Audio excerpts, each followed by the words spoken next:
Hey, everybody. It's a good day of recovery. A little bit down for a lot of people. So I thought, why not do a video on the despondency, which is kind of different than depression. And in light of recovery, it's an important thing to have to contend with.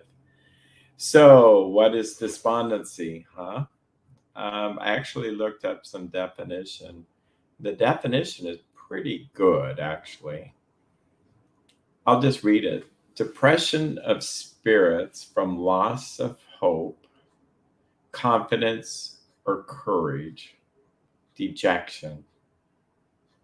A sinking or dejection of spirits from loss of hope or courage, an affliction or difficulty, deep depression of spirit. Gloom, melancholy, discouragement, despair. Okay, so what are we going to do about that? Notice that in it is talking about loss of hope. And many a person in recovery, or even if you're in recovery or not in recovery, you can be aware that there's an aspect of it's not just depressed mood, it's kind of a loss of hope. People get really excited, get work on the steps, and then all of a sudden they're just kind of, for whatever reason, just lost of hope or not interested or kind of down. I think this is part of detox.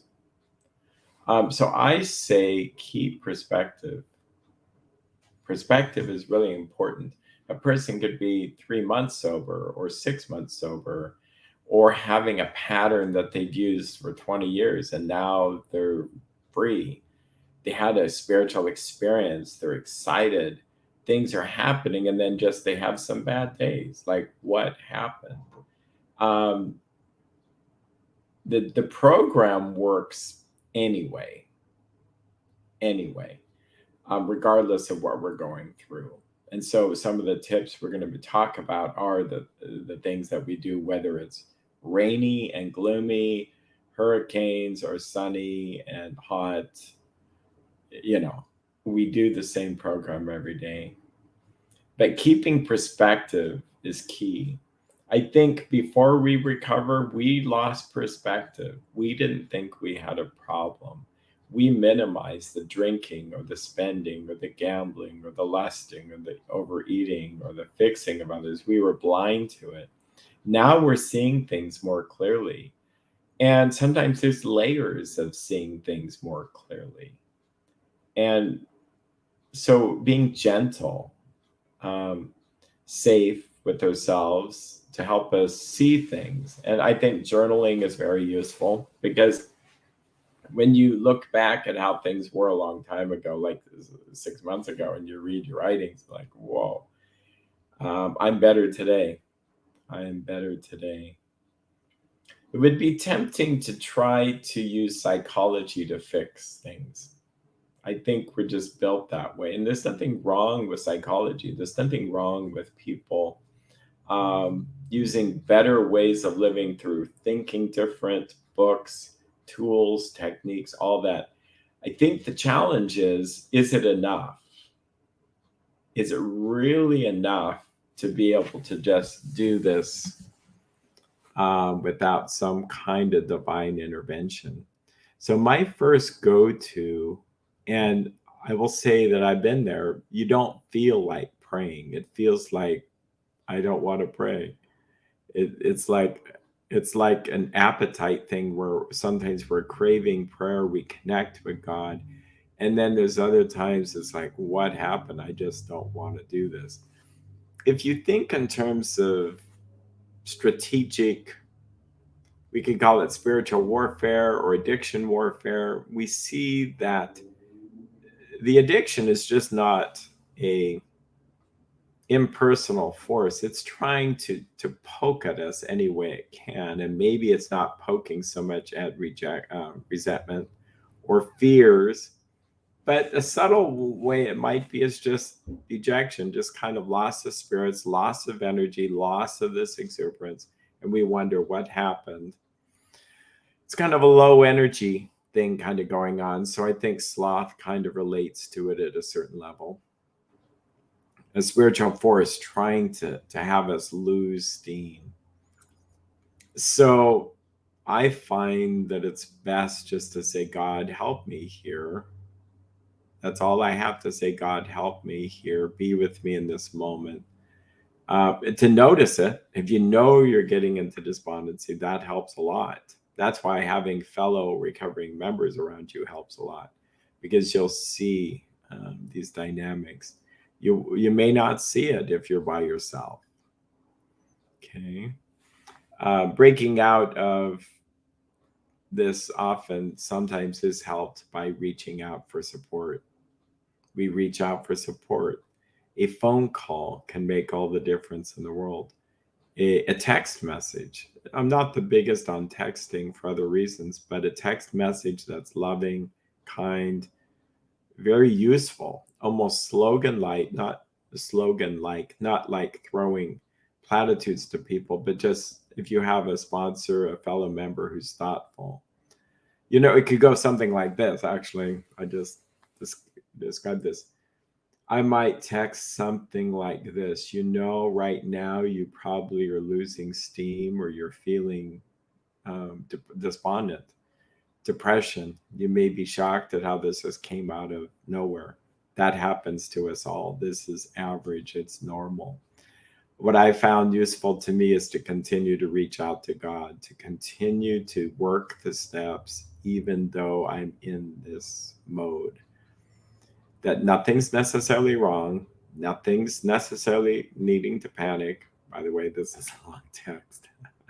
I've now gone on from texting to giving experience or strength or encouragement. But it's okay. Don't fight it. Don't fight it in the sense of trying not to feel it. Because, see, our MO as addicts or recovering addicts is we just don't want to feel anything unpleasant. Make it go away. So that's why we could be in danger of being tempted to go use. But I often remind people of how much they've accomplished in a short amount of time.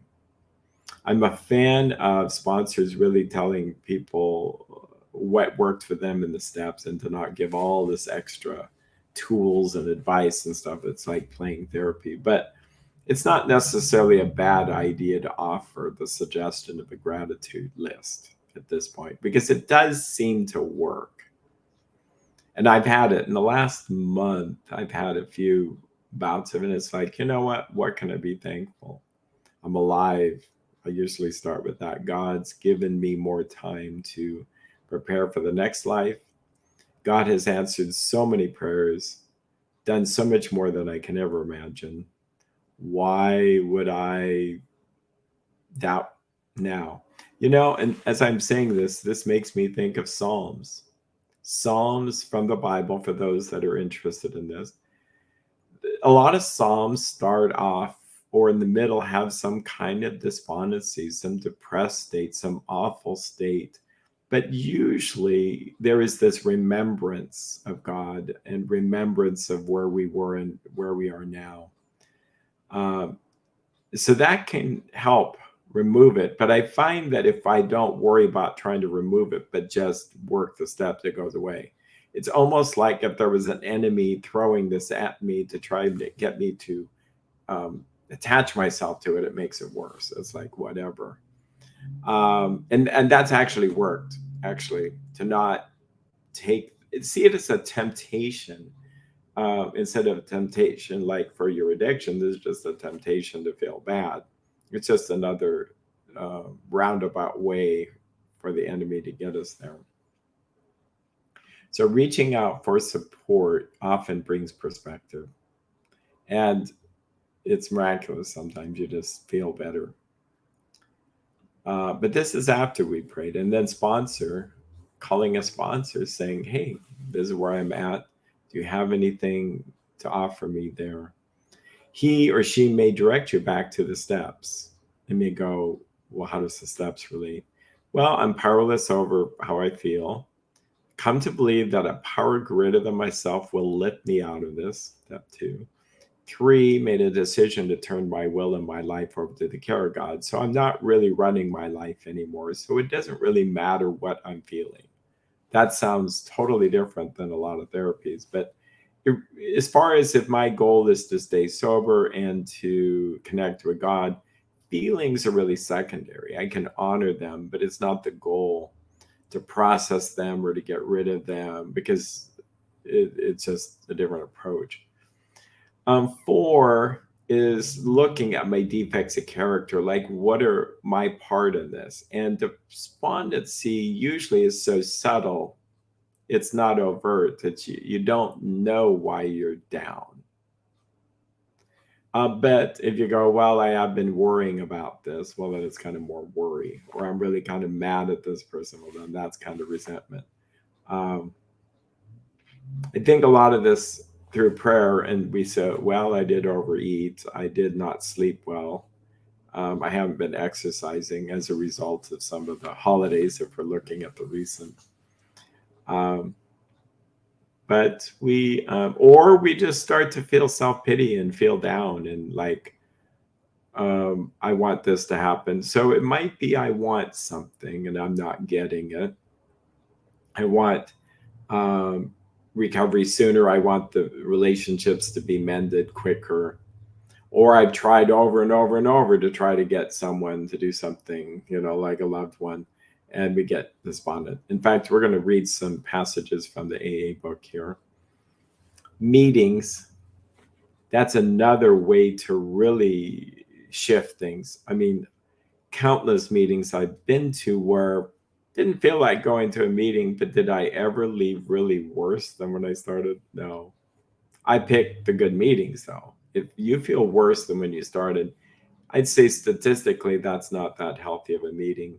It doesn't mean that if you didn't walk away with some insight where you feel kind of upset, like, wow, I have that defect of character, that's different. But if you just feel down because people are just downloading their garbage, I guess, and expecting that's going to help clear things up, that's not the program I experience. Um, but almost every meeting, you'll hear something that can help you. And it doesn't have to be a big, big thing to have it be helpful. Exercise and nutrition. Nutrition. Wow, that was wild. I guess you'll live with my quickly putting together something. In fact, I can probably fix that. Um,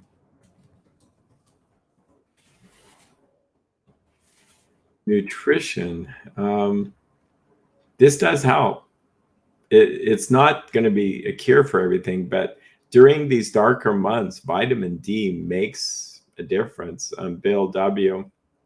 Wilson was struggling with depression, and I think there were other things there, but he was looking into B vitamins as some of the issues. Sleep. Here's another strange thing. Sometimes just by praying your prayers, going to sleep, you wake up and things are better. Sometimes I'd say 50% of the time, like we're just tired. We're just tired more out and we pushed ourselves too much. Okay. Let's go to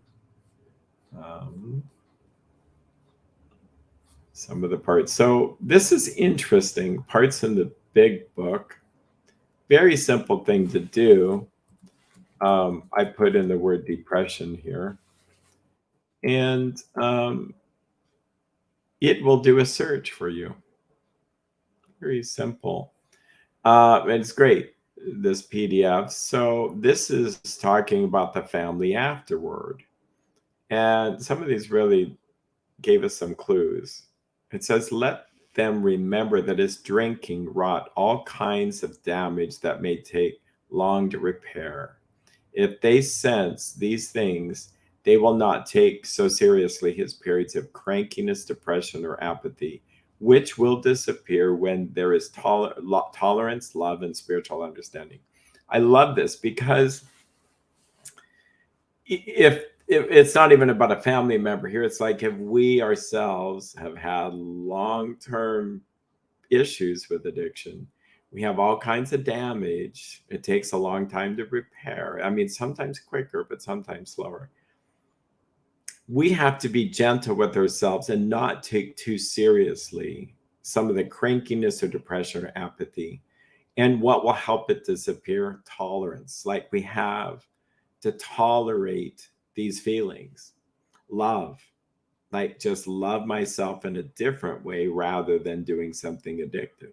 And spiritual understanding that there is some spiritual forces at work. And so prayer is really helpful. It says now about health. This is in the family afterward. A body badly burned by alcohol or other drugs or behaviors does not often recover overnight, nor do twisted thinking and depression vanish in a twinkling. We are convinced that a spiritual mode of living is the most powerful health restorative. We who have recovered from serious drinking are miracles in mental health. But we have seen remarkable transformations in our bodies. Okay. Really interesting there. So these things, again, we have another perspective thing that these don't happen overnight. This is in talking at the beginning of the book, page 29 in the Roman numeral section. So for those wanting that, it's XXIX. And this is the alcoholic problem. It says his alcoholic problem was so complex and his depression so great that he felt his only hope would be through what we call then moral psychology, and we doubted if even that would have any effect. However, he did become sold on the ideas contained in this book. He has not had a drink for a great many years. Okay. It's important to realize and remember that alcoholism is a depressant. Okay. It's what it does. And I think a lot of addictions are used to try to pull us out of this, but often then we're more depressed than when we began. So that's still another perspective here. We may feel bad now, but will we feel better 20 minutes later? Most likely not. Okay. It says, in circumstances, we have gone out deliberately to get drunk, feeling ourselves justified by nervousness, anger, worry, depression, jealousy, or the like. So this is what's interesting on this note. This state of not caring. We just don't care. And I wanted to do a video on just not caring. Like how many of us, for whatever reason, just don't care anymore. We care and then we don't care. We care and we go to therapy or we run to a 12-step and we start working the steps. We're good. Then something snaps and we just don't care anymore. So what happens? I think if we're using a lot of mental focus or physical strength, self-powered, white knuckling it, that's Eric's power. God, who has an endless stream of power, with him the lights don't go out. I can then tap into him and hold on to him, even if I don't feel like I need that. I think it's really important. This is a secret. Recover regardless.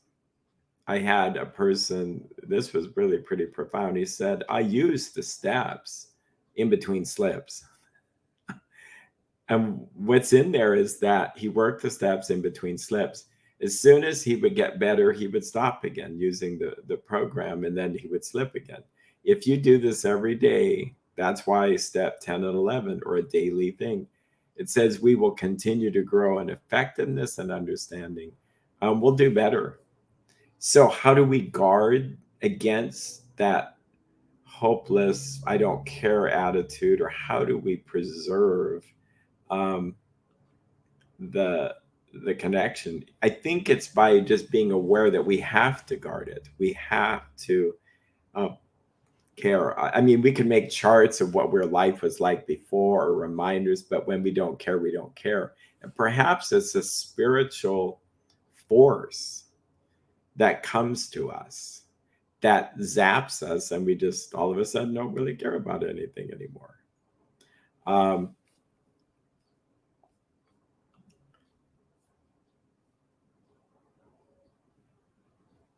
yeah, so this is fascinating. This is page 52. And it says, we asked ourselves why we shouldn't apply to our human problems the same readiness to change our point of view. We were having trouble with personal relationships. We couldn't control our emotional natures. We were prey to misery and depression. We couldn't make a living. We had a feeling of uselessness. We were full of fear. We were unhappy. We couldn't seem to be of real help to other people. Was not a basic solution of these benevolence more important than whether we should see newsreels of lunar flight? Of course it was. When we saw others solve their problems by a simple reliance upon the spirit of the universe, we had to stop doubting the power of God. Our ideas did not work, but the God idea did. So, this is the part of the book where it talks about the benevolence on page 52. Important part, and depression is one of them, and all that stuff can, I think, can still afflict us even though we're sober.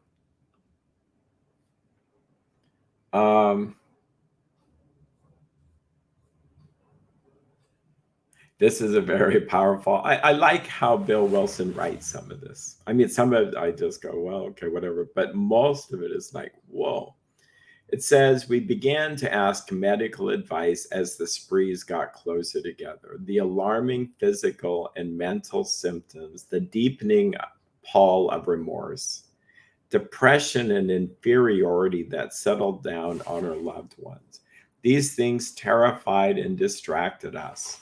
As animals on a treadmill, we have patiently and wearily climbed, falling back into exhaustion after each futile effort to reach solid ground.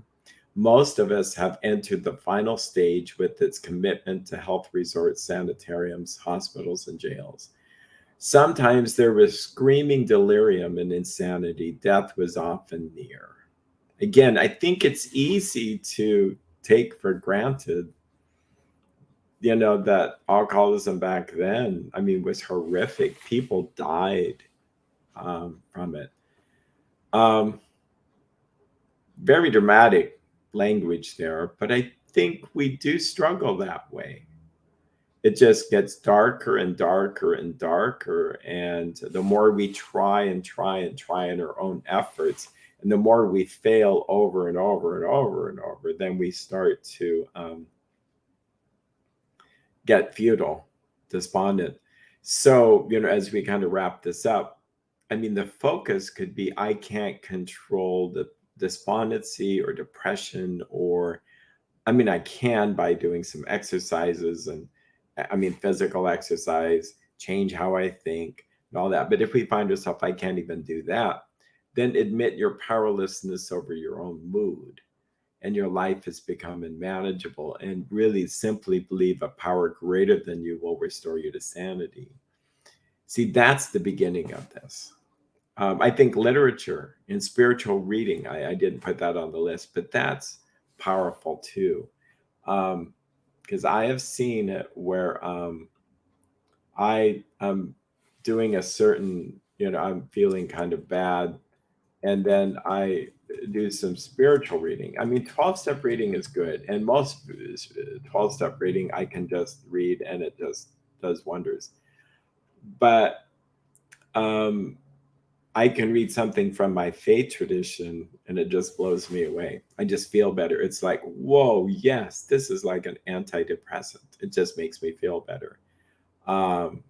Yeah. And probably what helps the most is seeing other people's hardships and they go through hardships and then they apply spiritual principles.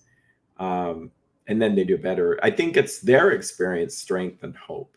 So, well, hopefully this is useful. You take care and have a great day.